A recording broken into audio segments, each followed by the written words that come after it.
नमस्कार दर्शकों, मैं हूं आकांक्षा। रायपुर दूरदर्शन में आप सभी का स्वागत है। कोविड-19 पर विशेष कार्यक्रम में हम आप सभी का स्वागत करते हैं। आज संपूर्ण विश्व कोरोना के महामारी के फैलने की दिशा में, उसके संक्रमण से बचने की दिशा में प्रयासरत है। भारत ने लॉकडाउन का एक अहम फैसला लिया जिससे कि कोविड-19 से बचा जा सके। अगर हम छत्तीसगढ़ की बात करें तो छत्तीसगढ़ की स्थिति अन्य राज्यों की तुलना में बेहतर है।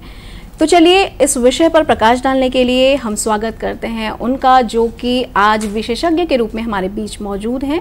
जॉइंट कलेक्टर श्री संदीप अग्रवाल जी, आप एसडीएम हैं, आपका इस स्टूडियो में हम स्वागत करते हैं। नमस्कार। नमस्कार सर। सबसे पहले हम आपसे जानना चाहेंगे कि किस तरह के प्रयास प्रशासनिक तौर पर किए गए हैं कोविड-19 से बचने के लिए। देखिए, जब से हमारे भारत में कोरोना की दस्तक हुई है उसके पश्चात से ही हमारे यहाँ प्रयास चालू हो गए थे। गवर्नमेंट ऑफ इंडिया गाइडलाइन देने के पूर्व से ही, जैसे हमारे यहाँ 18 मार्च को पहला केस डिटेक्ट हुआ था जी, उसके पश्चात ही हमारे यहाँ जिले में हमने सेक्शन 144 लगा के लोगों के मध्य में सामाजिक दूरी बढ़ाने का प्रयास किया गया था। और साथ ही कलेक्टर महोदय के द्वारा विभिन्न टीम बनाते हुए पूरे शहर में सभी टीम को एक्टिवेट किया गया कि लोगों के मध्य जाके हम लोगों को समझाएं कि लोग अपने घरों में बिना काम से बाहर ना निकलें, और साथ ही जो आवश्यक दुकानें नहीं हैं उन दुकानों को बंद किया जाए। जहां आवश्यक चीज़ें की आवश्यकता है उन्हें बस खोला जाए और लोग बिना काम के घर से बाहर ना निकलें जी। राष्ट्रीय स्तर पे लॉकडाउन की जब पहली कड़ी चालू हुई 22 तारीख के पश्चात में, उसके पश्चात से ही रायपुर शहर में लोगों द्वारा भरपूर सहयोग हमें मिला और लोगों ने अपने सभी व्यापारिक प्रतिष्ठान, उद्योग आदि इत्यादि बंद करते हुए हमें भरपूर सहयोग दिया।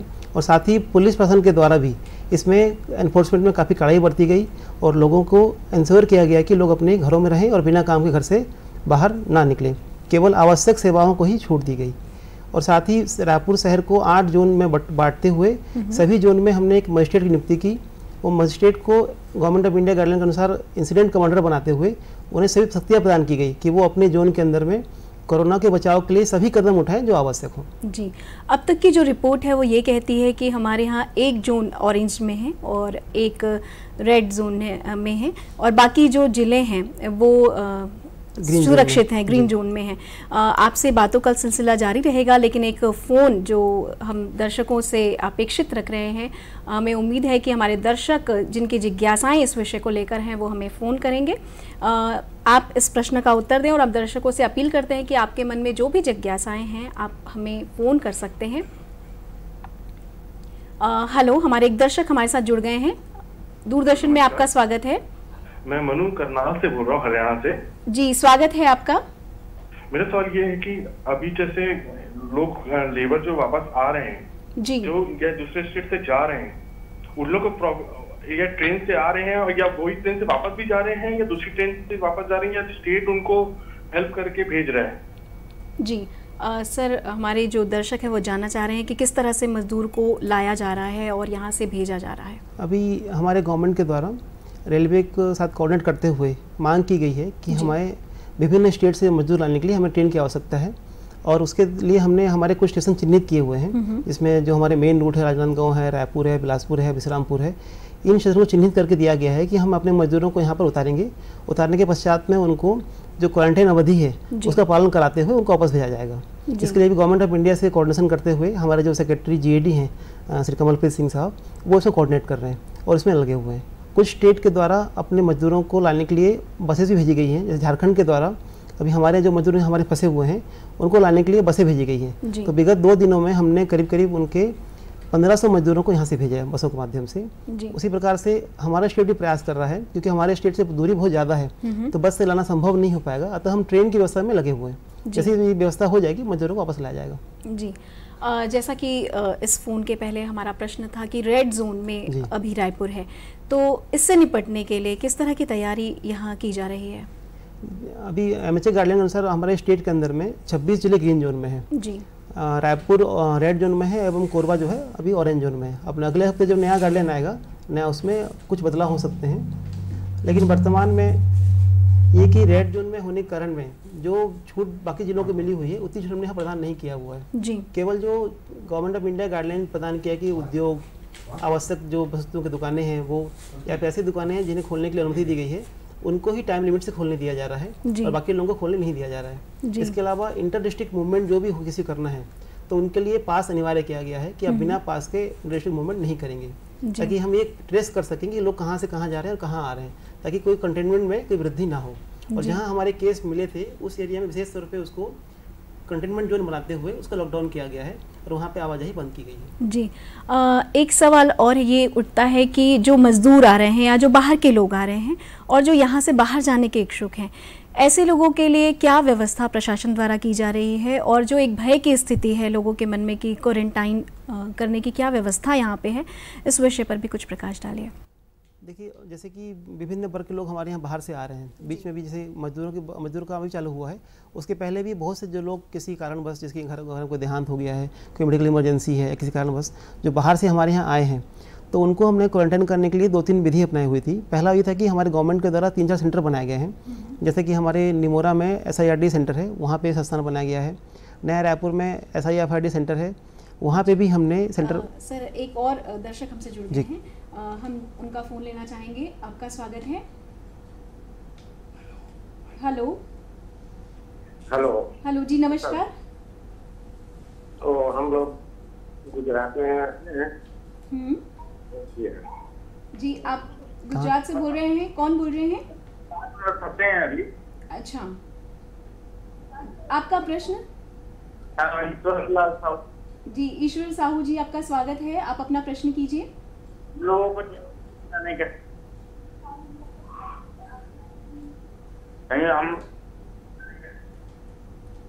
हम लोग जाने का है, यहाँ गुजरात फंसे हुए हैं जी। अभी ये सब है कि यहाँ गुजरात तो प्राइवेट कर जाना है, चालू हुआ तो सुविधा कुछ। जी, ये गुजरात में फंसे हुए लोग हैं जो छत्तीसगढ़ के हैं और आना चाहते हैं। वो चाह रहे हैं कि प्राइवेट की कोई सुविधा हो या वो यहाँ आना चाहते हैं। ये देखिए, हमारे सरकार के द्वारा अभी सबसे समन्वय किया जा रहा है। जहाँ जहाँ हमारे मजदूर फंसे हुए हैं विभिन्न राज्यों में, वहाँ से उनकी सरकार से बात चल रही है और शीघ्र ही सबको वहाँ से लाया जाएगा। और किसी को जो ही फंसे हुए हैं वो कृपया अपने अपने जिला प्रशासन वहाँ जो लोकल हैं वहाँ अपना नाम दर्ज करवाएं। और साथ चाहें तो हमारे स्टेट गवर्नमेंट का जो कंट्रोल रूम बना हुआ है वहाँ भी फ़ोन करके नाम अपना दर्ज करा सकते हैं, ताकि हम संपर्क करके वहाँ से बाहर निकाल सकें। जी, जिस तरह से हम बात कर रहे थे रेड जोन की, एक और प्रश्न उठता है कि हाल ही में कुछ दिन पहले कोटा से कुछ विद्यार्थियों को लाया गया और उन्हें क्वारंटाइन में रखा गया था और 7 दिन बाद उन्हें भेज दिया गया। तो किसी तरह के दबाव की वजह से इस तरह के निर्णय लिए गए हैं? जी, एक्चुअली जब कोटा से बच्चों को यहाँ लाया गया था, सभी बच्चों का हमने टेस्ट करवा लिया था जी। सबका टेस्ट में नेगेटिव रिपोर्ट हमें प्राप्त हुई थी और नेगेटिव प्राप्त होने के पश्चात में चूंकि वो सब नेगेटिव रिपोर्ट हैं तो उनको हमने होम क्वारंटाइन करने का फैसला किया, ताकि वो बच्चे भी आराम से रह सकें, गवर्नमेंट का बर्डन थोड़ा कम हो जाए। और चूंकि सबको रिपोर्ट नेगेटिव है इसलिए कोई रिस्क भी नहीं था, अतः उनको घर में भेजा गया और सभी घरों को सूचित किया गया है और पालकों से अपन एफिडेविट भी लिए हुए हैं कि आप अपने घरों में 2 हफ्ता उनको भी और क्वारंटाइन करेंगे। जी, सोशल डिस्टेंसिंग की यदि हम बात करें, लॉकडाउन 1 तक तो काफ़ी कड़ाई से उसका पालन हुआ, लॉकडाउन 2 में भी, और कुछ हिदायतों के बाद लॉकडाउन 3 शुरू हुआ। अभी ये देखा जा रहा है कि शराब की दुकानों में और राशन की दुकानों में कुछ शिकायतें आ रही हैं कि इस तरह का पालन नहीं हो रहा है। इस दिशा में पूर्व जो दिशा निर्देश हैं उसके अतिरिक्त क्या कोई कदम शासन उठाने वाली है? देखिए, जो भी PDS शॉप है हमारे, उन सभी दुकानों में हमने 1 मीटर की दूरी पे गोले बनवा के लोगों को खड़े करने की व्यवस्था बनवाई हुई है। इसके अलावा हमने एक एक दुकान के जो एरिया आते हैं PDS शॉप में, वहाँ उसको क्षेत्रवार बांटते हुए दिन निर्धारित किया हुआ है कि किस दिन में कौन व्यक्ति आएंगे लेने के लिए, ताकि अनावश्यक भीड़ वहाँ इकट्ठा ना हो। और साथ ही जो भी व्यक्ति वहाँ आ रहे हैं उनके लिए प्रॉपर सैनिटाइजर व्यवस्था की गई है ताकि लोग सुरक्षित रहें। और साथ ही जो लोकल हमारे पार्षद वगैरह भी हैं उनके सहयोग से हमने लोगों को खबर पहुँचाया हुआ है कि आपकी दुकानें कंटिन्यू पूरे महीने खुलेंगी, आप कभी भी ले सकते हैं। जी, एक और दर्शक सर हमारे साथ जुड़ गए हैं, देखते हैं किनका फोन है। हेलो। हाँ जी, नमस्कार मैम। नमस्कार, कहाँ से बोल रहे हैं सर आप? गोविंद मानेश्वर, ग्राम कन्या समूह, जिला बालाघाट से बोल रहा हूँ मैम। जी, आपका स्वागत है गोविंद जी, बताइए आपका प्रश्न क्या है?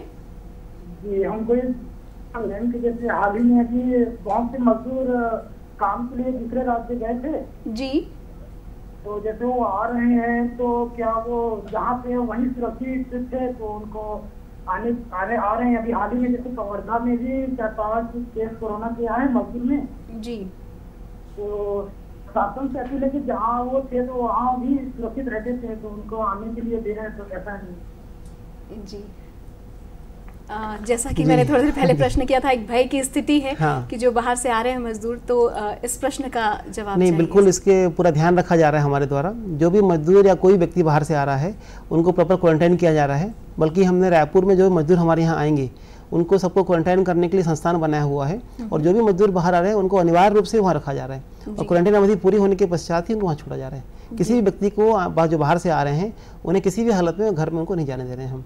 तो किसी प्रकार से कोई भय या डरने की जरूरत बिल्कुल भी नहीं है।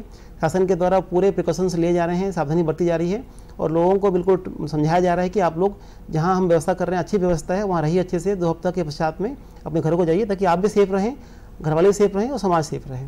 जी, एक और प्रश्न ये उठता है कि जैसे दूसरे राज्यों में राशन दुकान की समयावधि बढ़ा दी गई है, जबकि हमारे यहाँ एक निश्चित समय तक ही राशन दुकानें खुली रहेंगी, तो क्या ऐसा लगता है कि अगर समयावधि बढ़ा दी जाए तो सोशल डिस्टेंसिंग का पालन हम ज़्यादा अच्छे से करा सकते हैं? नहीं, बिल्कुल। हमारे यहाँ भी दुकानों को हमने जो पहले सुबह 9 बजे खुलती थी उसको पहले 7 से कर दिया है, 2 घंटे हमने बढ़ा दिया है, और पूरे दिन दुकान खोले जा रहे हैं। और पहले दुकानें सप्ताह में 3 दिन खुलते थे, अब सब दुकानों को सप्ताह में 7 दिन खोलने निर्देश दिए गए हैं।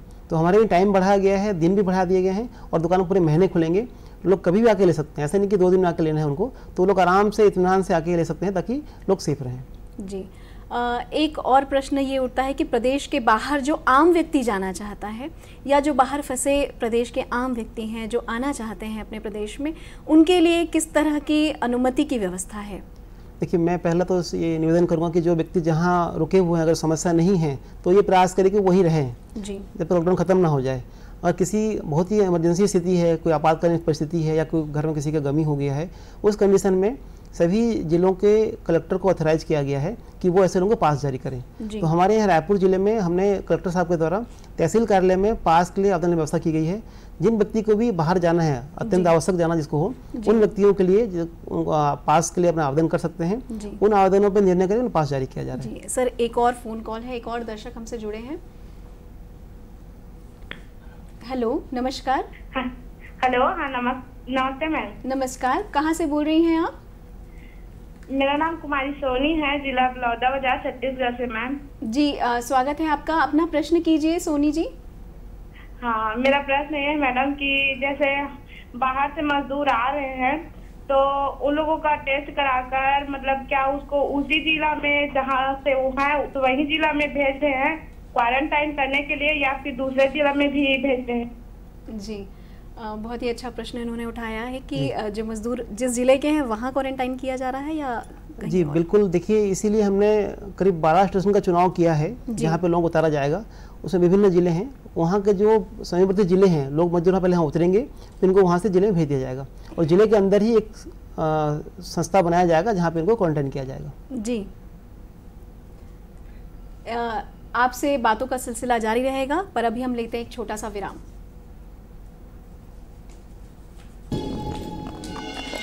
अरे ओ साहबा, कोरोना वायरस से बचने के कितने उपाय रे? हाँ।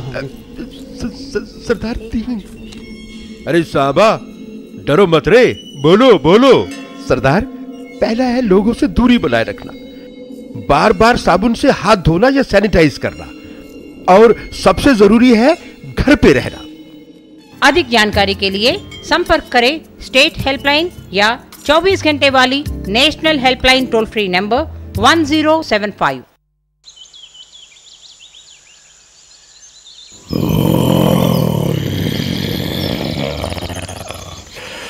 लापरवाही से बाहर मत फिरो, शेर हो या हीरो हो, सवाल खतरों से खेलने का नहीं, जिंदगी का है, या तो खुद का या अपनों का। कोरोना के आगे बलवान भी नहीं टिक पाएगा, पर बचने के उपाय है समझदारी से घर में रहना, बार बार हाथ साबुन से धोना या सैनिटाइज करना।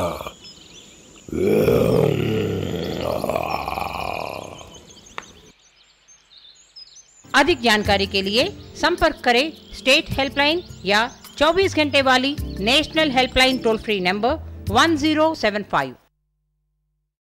इस अल्प विराम के बाद पुनः आपका स्वागत है। हम आपको बता दें कि आज हम बात कर रहे हैं कोविड-19 के संक्रमण से बचाव के विषय पर, और जिस तरह से प्रदेश की स्थिति है इस विषय पर प्रकाश डालने के लिए हमारे बीच मौजूद हैं एसडीएम सिटी रायपुर श्री संदीप अग्रवाल जी।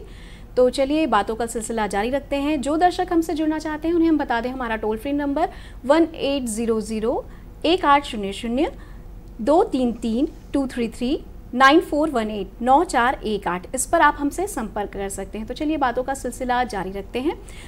सर, हम जानना चाहेंगे कि रेड जोन की स्थिति के बारे में आप बता रहे थे, तो किस तरह की व्यवस्था रायपुर में की जा रही है? रायपुर में जो व्यवस्था पूर्व चली आ रही थी हमारी सेकेंड लॉकडाउन के समय से ही, उसी को हमने आगे वृद्धि किया है जी। हमने कोई नई छूट उसमें प्रदान लोगों को नहीं किया हुआ है।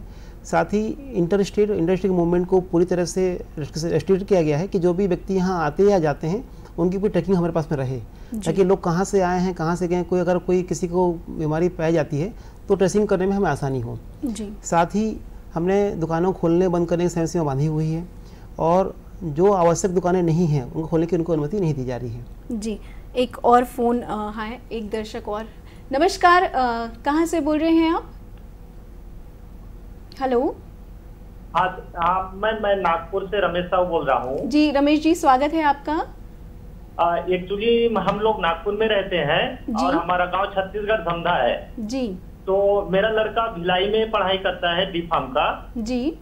तो जब एग्जाम चालू होगा तो हमको क्या करना पड़ेगा वहाँ पर एग्जाम देने के लिए जी? मैं यही सवाल पूछना चाहता हूँ जी। क्या आपका जो पुत्र है वो अभी ऑनलाइन पढ़ाई कर रहे हैं? अभी डी.फार्म में पढ़ाई करते हैं भिलाई में जी जी। तो लेकिन लड़का अभी नागपुर में है मेरे पास। अच्छा जी। तो जब एग्जाम चालू होगा तो क्या करेंगे जी? सर, ऐसे विद्यार्थी जो छत्तीसगढ़ के विद्यार्थी हैं लेकिन बाहर के राज्य के हैं, उनके लिए क्या सुविधा प्रदान की जाएगी या किस तरह की व्यवस्था की जा रही है?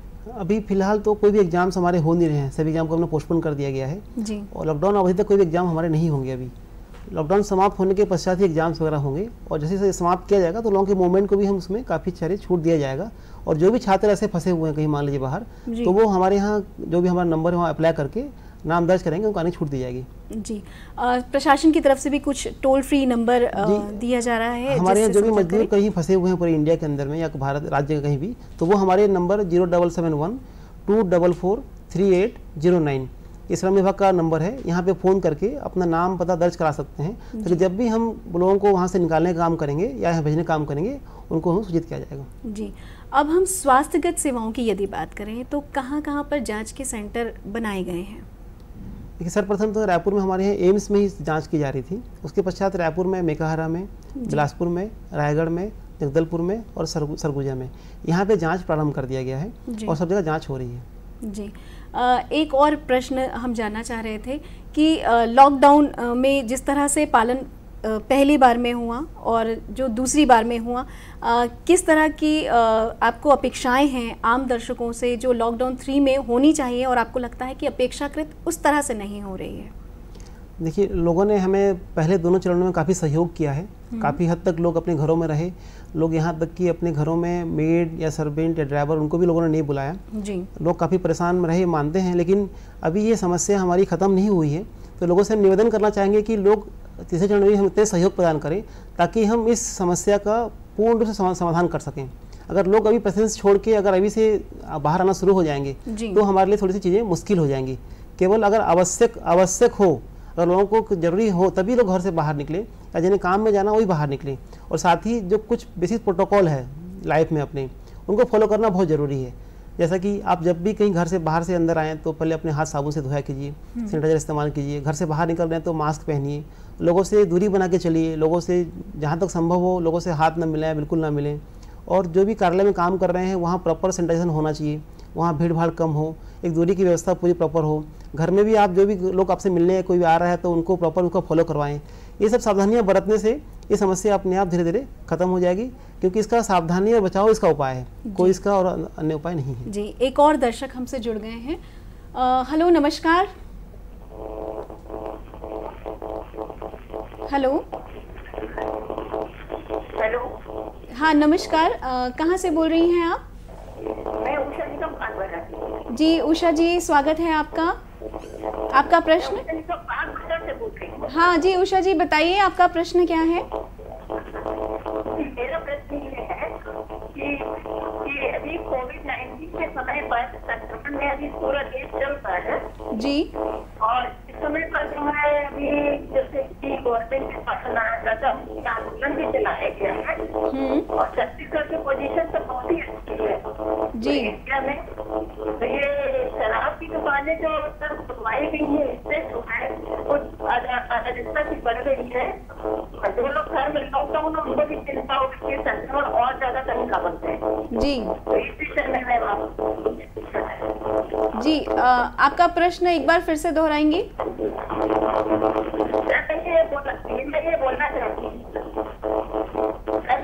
चाहती हूँ जी, जैसे कि अभी कोविड-19 के समय पर जो है छत्तीसगढ़ की पोजीशन सबसे अच्छी है जी और यहाँ से डॉक्टर्स जो है इनको भी अवार्ड मिल चुका है और पूरे कर्म योजना के दौरान काम कर रहे हैं सभी वर्ग के लोग जी। तो अभी जो सरकार के द्वारा जो है ये नशा मुक्ति आंदोलन की तरफ चलाया गया है और दूसरी तरफ शराब की दुकानें ऐसे संक्रमण काल में खोली गई जी, इससे जो है हम लोग चिंता हो गई है जी इससे चिंता से मुक्त करने के लिए आप कोई जी होगा तो बताइए।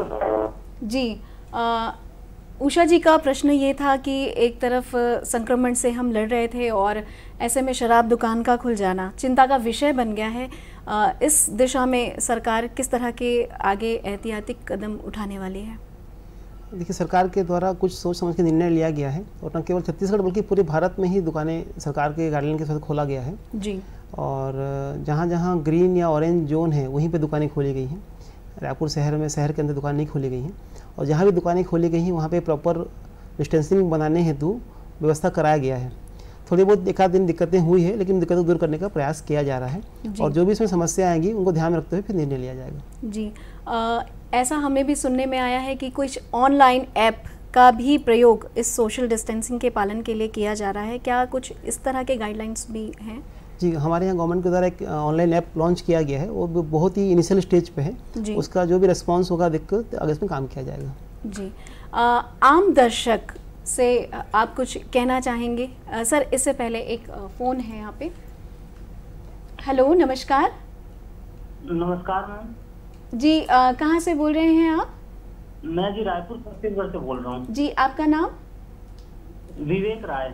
विवेक जी, स्वागत है आपका, पूछिए अपना प्रश्न। जी मैम, मैं हरियाणा के सिरसा डिस्ट्रिक्ट में गवर्नमेंट सर्विस में हूँ जी। तो वहाँ मुझे जाना है।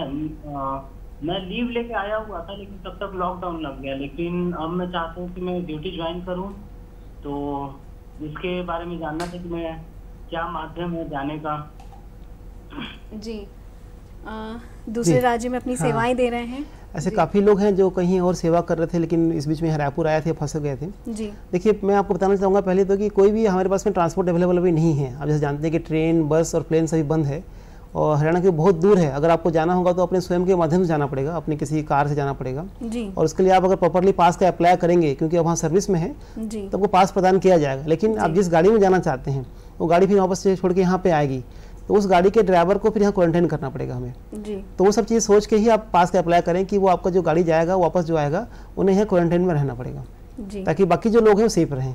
जी, इस तरह से पालन करते हुए जी, वो अगर पास अप्लाई करते हैं तो पास उन्हें प्रदान किया जाएगा। जी, एक प्रश्न और आम दर्शकों की ओर से हम जानना चाहेंगे कि यदि कहीं जाना हो और बहुत ज़रूरी हो तो एक वाहन में कितने लोग जा सकते हैं, एक राज्य से दूसरे राज्य? देखिए, मिनिस्ट्री ऑफ होम अफेयर्स ने गाइडलाइन जारी किया हुआ है, उसमें एक ड्राइवर और एक पैसेंजर एक गाड़ी में बैठ सकते हैं, वही इसमें अलाउ किया गया है। जी, चाहे वो टू व्हीलर हो या फोर व्हीलर। टू व्हीलर में सिंगल एक ही आदमी, अगर चौपहिया वाहन है तो एक ड्राइवर और पैसेंजर जी, और टू व्हीलर में एक ही आदमी, उतने ही अलाउ है। जी, एक प्रश्न और कि अभी विवाह का समय था और बहुत सारे आवेदन आपको प्रतिदिन आते होंगे कि विवाह की जो तारीखें हैं वो हैं, तो इस स्थिति में किस तरह से आप उन्हें अनुमति प्रदान कर रहे हैं? जी बिल्कुल, क्योंकि आप जानते हैं हमारे देश में सर शादी... इस प्रश्न का उत्तर मैं चाहूंगी लेकिन एक दर्शक हमसे जुड़ गए हैं। हेलो, नमस्कार। हाँ मैं कमलेश शुक्ला बोल रहा हूँ बिलासपुर से। जी कमलेश जी, स्वागत है आपका, नमस्कार। मेरा ये कहना है कि अभी जिस तरह से पेपर में आ रहा है कि ये आने वाले समय में ये संख्या बहुत ज्यादा बढ़ने वाली है, लगभग 70-80 हजार। और जो शुरू में हमने तैयारी रखी थी और हमने जो प्रिकॉशन लिए थे, पर अभी जो सब्जी मार्केट में हम देख रहे हैं या लिकर दुकान में जिस तरह से पब्लिक जा रही है, वो इनका रख रही है, तो इसके लिए हमारे क्या उपाय होंगे? जी बहुत ही अच्छा प्रश्न आपका सर। जी देखिए, बिल्कुल आप सही कह रहे हैं कि हमारे केसेस संख्या दिनों दिन बढ़ रही है, परंतु आपने ये भी देखा होगा कि जो हमारे केस की दुगने जो समय है वो काफ़ी बढ़ गया है। शुरुआत के स्तर में केवल 3.4 दिन में केस डबल हो रहे थे, जो अब घट के 12.5 दिन हो चुका है। यानी केस की जो वृद्धि दर है हमारे काफ़ी कम हुई, संख्या भले बढ़ रहा है परंतु वृद्धि दर कम हुई है। दूसरा, सब्जी बाजारों की जब बात कहा, हमने रायपुर में जो हमारे सब्जी बाजार जहाँ जहाँ लगते थे उन सबको हमने वहाँ शिफ्ट कर दिया है और उसको लोकलाइज कर दिया है। जैसे मान लीजिए किसी मोहल्ले में कोई सब्जी पहले लगता था, वहाँ 5 मोहल्ले सब्जी खरीदने आते थे, हमने उनको 5 जगह बांट दिया। साथ ही हमने ठेले और जो बाकी लोग घूमते हैं उनको प्रमोट किया कि आप ठेले में लेके घूमिए ताकि लोग इकट्ठा ना हो, और लोगों से अपील की हुई है कि आप सब्जियाँ रोज ना खरीदें, रोज ना जाएं, आप कम जितना जरूरत ना जाएं। साथ ही आपके मोहल्ले में सब्जियाँ अवेलेबल हैं उनको खरीदें आप, ताकि भीड़ भाड़ ना हो। अब थोड़ी सी दिक्कतें हैं लेकिन इनको समस्या का सामना करने का प्रयास किया जा रहा है। जी, यदि लोग सोशल डिस्टेंसिंग का पालन करें तो कोई दिक्कत नहीं है। जी जिस तरह से हम पहले प्रश्न की बात कर रहे थे कि विवाह के लिए किस तरह की अनुमति प्रदान की जा रही है। बिल्कुल, आप जैसे जानते हैं कि हमारे देश में ये शादी का बहुत बड़ा सीजन रहता है, मई जून के समय का। तो हमारे पास भी ऐसे बहुत सारे आवेदन आ रहे हैं और हमने उनको अलाउ भी किया है, लेकिन उसमें कंडीशन डाला हुआ है कि कोई भी जब विवाह होगा वो किसी पब्लिक प्लेस में नहीं हो सकता, आप अपने घरों में करने पड़ेंगे। साथ ही उस विवाह में अधिकतम 10 लोगों को अलाउ किया जा रहा है। 10 लोग अगर मिलकर शादी करते हैं प्रॉपर आवेदन देते हुए तो उनको अलाउ कर रहे हैं हम लोग। तो ये 10 वर और वधू पक्ष दोनों मिला के। जी। और एक प्रश्न ये भी आता है कि आम जनता, क्योंकि इतने दिनों तक आम जनता को रोक पाना बहुत ही कठिन काम है, ऐसी स्थिति में वो बच्चे जो अब तक घरों में कैद थे, आपको क्या लगता है कि अभी जो लॉकडाउन 3 की स्थिति है, इस स्थिति में भी बच्चे इस नियम का पालन कर रहे हैं या किस तरह के केसेस आप हर दिन देख रहे हैं? जी बिल्कुल, बच्चे बहुत परेशान हैं। बच्चे मेरे भी घर पे भी बच्चे हैं, तो मैं रोज़ देखता हूँ किस तरह परेशान करते हैं वो। जी हमने ये प्रयास किया बच्चों को एंगेज करने के लिए कि उनके लिए जो इंडोर गेम्स वगैरह हैं वो उनको प्रोवाइड किए अच्छे से। हम उनको खुद समय देते हैं रात को कि साथ में बैठ के खेलें, कुछ करें। और जो भी पढ़ाई आजकल ऑनलाइन क्लास स्टार्ट हो गई है बच्चों के स्कूलों में, तो बच्चे उसमें भी एंगेज हो गए हैं, क्योंकि बच्चे देखिए ज़्यादा ससेप्टेबल हैं केस से, तो उनको सेफ रखना हमारी जिम्मेदारी है। तो हम उनको समझा किस तरह से प्रयास करते हुए उन्हें घर पे रखना पड़ेगा, उन्हें घर में ही एंगेज करना पड़ेगा कि घर में वो एंगेज रहें, अच्छे काम में एंगेज रहें। क्राफ्ट है, आर्ट्स है, ऑनलाइन स्टडीज है, इंडोर गेम्स हैं, उन सबका ध्यान रखते हुए उनको हमको एंगेज रखना ही पड़ेगा। जी, अब सरकारी दफ्तरों की बात करें, क्योंकि सरकारी कामकाज शुरू हुए हैं, इस विषय पर हम प्रश्न करेंगे, लेकिन एक और फोन हमारे साथ एक दर्शक जुड़ गए हैं। हेलो, नमस्कार।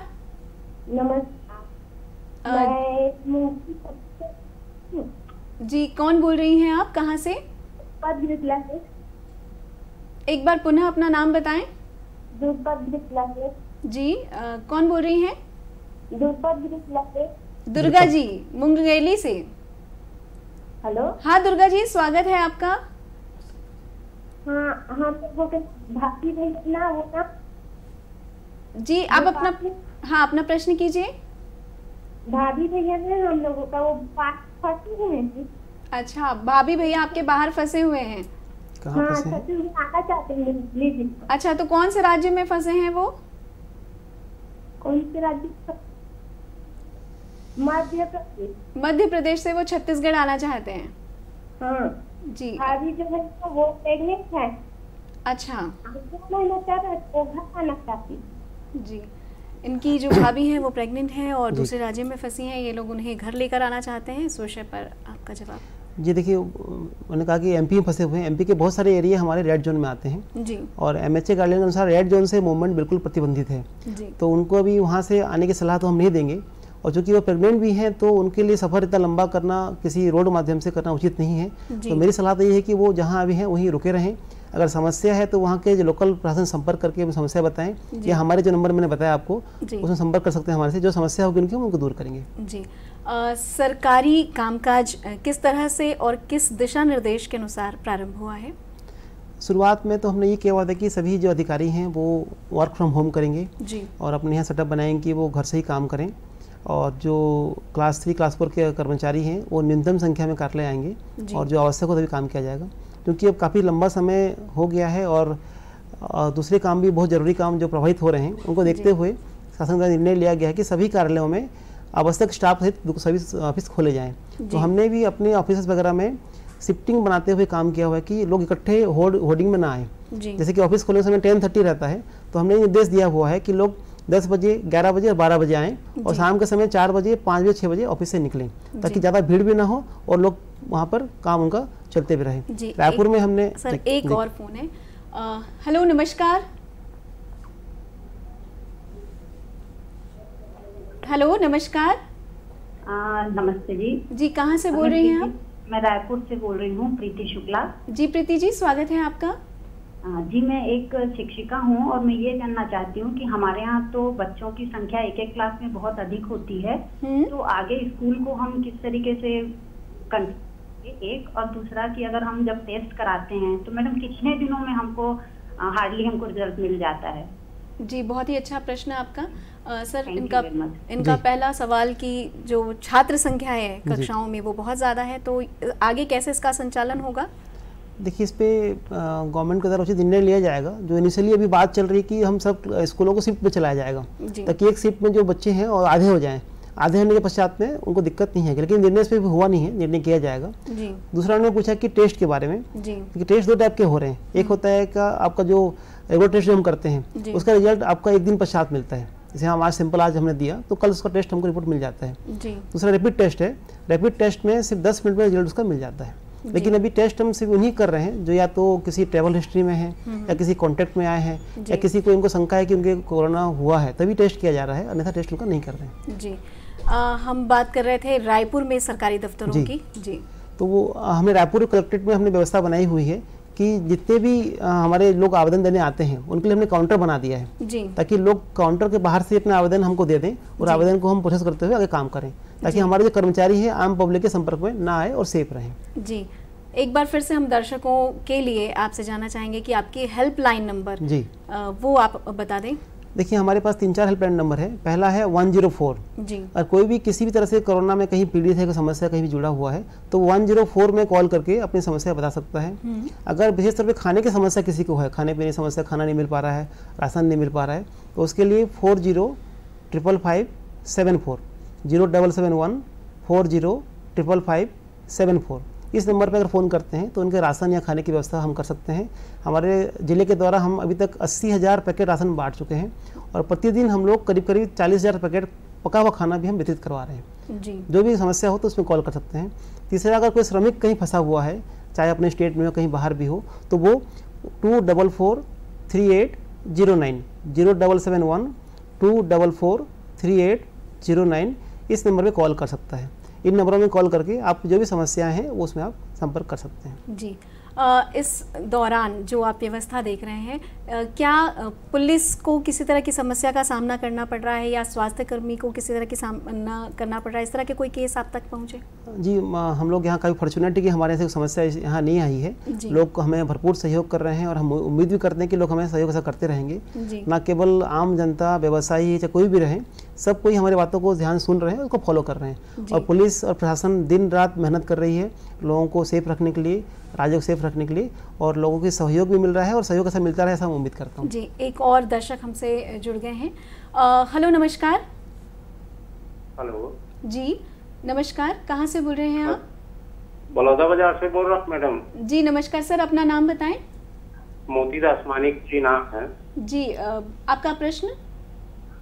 मेरा क्वेश्चन ये है, अपन जैसे लॉकडाउन का पालन कर रहे हैं, धारा 144 लागू है जी, फिर भी शराब दुकान खोल दिए हैं, तो इससे तो बहुत ज्यादा नुकसान होगा, तो ये बंद नहीं हो सकता क्या? ये पूछना था सर से। जी 144 लगा हुआ है निश्चित रूप से, और हम लोगों को एनफोर्स भी करवा रहे हैं। और शराब दुकानों में भी हमने ये व्यवस्था की हुई कि लोगों भी डिस्टेंस बना रहे। अभी शुरुआती चरण में दुकान कल ही खुली है, जो भी समस्या इसमें आएगी उसका पुनः विचार करके उसमें निर्णय किया जाएगा। जी, आम जनता से प्रशासन की क्या अपील है? जी, मैं सबसे अपील यही करना चाहूँगा कि सभी लोग इस समय शासन का सहयोग करें जब तक आवश्यक ना हो, किसी भी हालत में घर से बाहर ना निकलें बिना किसी काम के, बिना किसी मतलब के।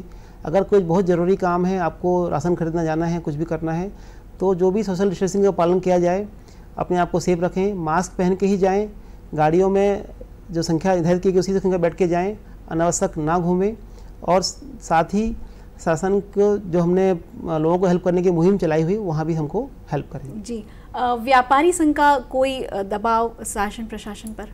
जी, ऐसा कोई दबाव मतलब तो नहीं है, परंतु उनकी समस्याएं बहुत सारी हैं कि हम किस तरह से इसको हम कोप अप करेंगे आगे।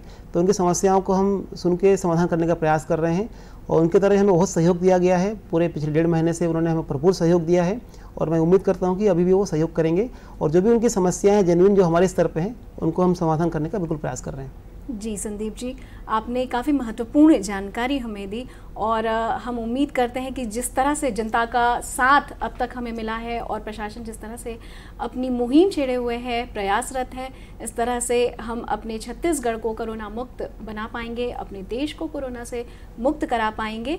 आप हमारे स्टूडियो में आए और इतनी महत्वपूर्ण जानकारी हमें दी, इसके लिए आपका धन्यवाद। जी, नमस्कार।